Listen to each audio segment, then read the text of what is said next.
போட்டு காசு வாங்கிடுவாரு. நம்ம வேலை செய்து பிச்சு பணம் வாங்கிடுவாரு. ஆமாம், அந்த வேலையும் இருக்காது. இதே இன்கம் சம்பாதிக்கிறது தான். நான் சொல்லுவேன் வடிவில் படுத்து நான் ஜெயிலுக்கு போகிறேன் அப்படின்ற மாதிரி செய்யலாம். இல்லை அந்த வேலையாது வருமானம் வருதுல்ல இருக்கு.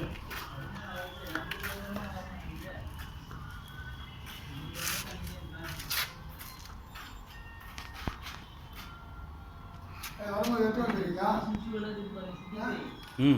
சாமான் எடுத்து வந்து அது இல்லைப்பா எடுத்து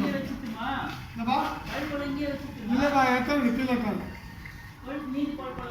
ஆமாம், 2 பைப் எடுத்து வந்துப்பா. கீழே வச்சிடலாம், உள்ள ரூமில் எடுத்து வச்சிடலாம். ஏழு டிக்கெட் உள்ள வச்சுட்டு அவன் தான்